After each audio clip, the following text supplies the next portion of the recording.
And this is the Mercedes-Benz Rangers postgame show after a weekend against fellow playoff hopefuls in which there is no defending what happened to the Rangers. And no defending is an operative term after what we watched. 7-3 the final. The Columbus Blue Jackets here at the Garden beat the Rangers. Inside our Delta MSG studios from the Garden, alongside Henrik Lundqvist, I'm John Giannone. Million-mile stares with some empty looks from the Rangers on the bench. 30 seconds of Bronx cheers from the crowd at the end.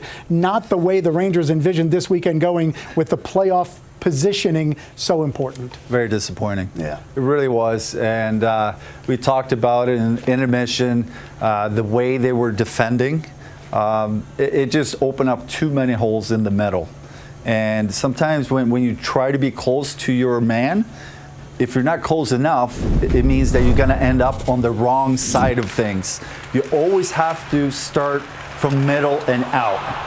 And here, you know, they try to poke at a puck that you end up being on the outside. Mm-hmm. And we saw this on a couple goals tonight where they're trying to reach, instead of protecting the middle, they're trying to close on a player that they're just too far from. So again, I think it's important for them to talk about this and really understand if we give up passes through the middle too many times, you're going to get hurt. And sometimes, again, if you can't close on a guy, make sure you cover the middle of the ice. And it's hard when you play a team that moves the puck really fast, you end up on the wrong side with things too many times. And watching this game, obviously, Columbus gave them 2 freebies there on their own power play in the second period. Gave the Rangers so much life. Got the building involved. It was a 3-3 game. But then they kind of coughed it up again. And it was just... You thought there would be more in a game like this, but I have to say both teams kind of played a little sloppy defensively. There was a lot of turnovers on both blue lines. The battle level at times were a little suspect. Yeah. So they just need to dig really deep here. They have a big trip coming up, and I think middle of the ice, though, in their own end. I think that's the key for the Rangers. They can score goals. They have talent up front, but to really build confidence and calm things down, you want to make sure you know what's going on in your own end, and then kind of go from there. Rangers just below the cut line, play 2 games this weekend against the 8th place team in the East. Ottawa yesterday, Columbus tonight, and the Rangers allow 11 goals in those 2 games. Let's begin the reaction to tonight's loss, 7-3 to the Blue Jackets. JT Miller in the room with Michelle Gingras. JT, just what went wrong tonight? Well, we just had too many breakdowns. I guess on behalf of, I got to be much better. I think our line on the wrong end of things too much today, and that's on me. So, listen, I don't want to, not going to be too negative. We have a lot of important games coming up. This team's been one of the best teams in the league in the last couple months, and, these are bigger games this time of year, but we're going to get a chance to right the ship here in a couple days. So, kind of felt like you guys struggled a bit in your own zone, just consistently, all 4 lines. Where do you think the disconnect was tonight defensively? I'm not 100% sure. It's just, a couple puck decisions and then a couple missed coverages and kind of leaving the goalie out to dry. We weren't like hemmed in our zone all night, but it seemed like when we were giving up chances, they were pretty big ones. So, like I said, it stings, but we'll get a chance to play these guys again soon. And like I said, it's a really important road trip, so we don't have much time to sit around and keep our heads down. We got to be ready. Is that kind of how you're approaching this? I know how much you guys wanted these points, but there are still so many important games ahead. So just that ability to turn the page? We have like 9 games in 15 or 16 days, so we don't have time to pout. You'd like to win them all, but like I said, this team has, over the last little bit, a good body of work's been really nice. So you want to win them all, but it's not good enough, and I know we'll be better next game. Not time to keep our heads down, not time to pout.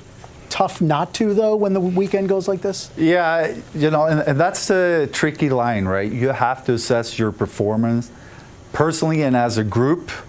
You have to do it correctly to get better, to improve, to make the corrections that you need to make for the next game. At the same time, to JT's point, a lot of games coming up, so you can't spend too much time. But I think it's very important to really understand what went wrong and not just sweep it under the rug, because you need to make some adjustments to get better in your own end to start winning more games here down the stretch against really good teams. But again, you can't put yourself down too much. Right. Again, the road trip coming up, it's not going to be easy. You're going to play against a lot of good teams that can move the puck, that can create a lot of chances if you're on the wrong side of things. So that's why I keep coming back to. You have to start controlling the middle of the ice in your own end. Beginning Tuesday night against, oh, by the way, the Winnipeg Jets in Canada. Let's continue the reaction inside the room, Michelle, with Mika Zibanejad. It's as frustrating as it is, and trust me, it is. But we have a big road trip coming up. We're getting these guys again next weekend, so just gonna find a way to win the games here. What stands out to you as the key to kind of getting back on track here after these 3 losses? I think they're different, 3 completely different games. We just gotta get back to defending like we have been. Obviously our power play has to get going too, just honestly just play better. That's from at least today. What do you think led to some of the defensive breakdowns today? I think they're just. I think we one of them, it's kind of puck in between everyone, and I don't think anyone takes charge. We don't talk, and it's just they're a good transition team, and we've talked about it for a 3rd time now when we play them. So they're good off those transitions and those turnovers, and like I said, they made the most out of the turnovers that we made. I know how much you guys wanted these points this past weekend, so just, emotion-wise, I know you've got a big road trip coming up as well. JT said you don't have a lot of time to pout. How are you looking at this now? Get some rest, fly to Winnipeg tomorrow, and get 2 points there. Okay. We play a lot of games quickly here. We need to throw this one away and move on as quick as possible. I was just asking Vincent, it felt like for a while you guys had made some progress defensively, and then, tonight you give up 7. Yesterday it felt like Ottawa had a lot of really loud chances. Anything you're seeing defensively that you feel like has maybe slipped in the last couple of games? Nothing specific. I think we're just not playing as hard defensively. Just what are the obvious emotions after a loss like this? I know how much you guys wanted these points, knowing that you have a big road trip ahead and still a lot of games to play. Just how do you offset what you're feeling tonight with kind of needing to turn the page? Yeah, this one sucks. It's going to stink for a little bit. Try to turn the page as quick as we can, and we got a lot of games, like you said, to finish this stretch. So. Did it feel like after you guys get those shorthanded goals, the building came alive? Did it feel like that was a moment where things were turning in your favor, and then, how do you explain, I guess, not being able to capitalize on that? Yeah, that was a great PK. Generated a lot of energy and momentum in the building, and just kind of left it at that. Yeah. It does seem like a lot of these games, from one period to the next, is kind of like unpredictable. Like you guys can look really good for a period and then be flat in another period. Is that one of the frustrating things, or one of the things that's hard to explain, or do you have a reason that you would be able to think of for that? I don't. Because I feel like something that's kind of been a common theme, I guess. Honestly, no, but that's what you're seeing. I don't know.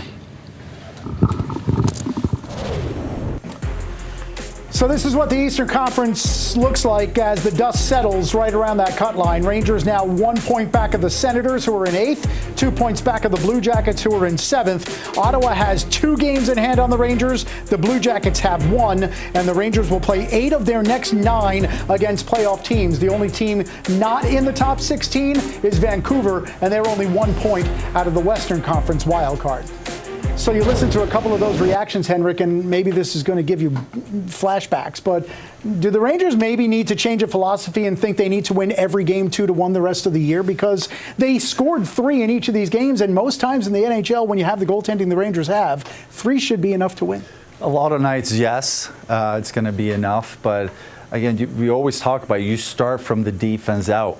That's how you build confidence in each other, and when you're lacking a little bit in your own end, suddenly everybody looks a little misplaced, a little off.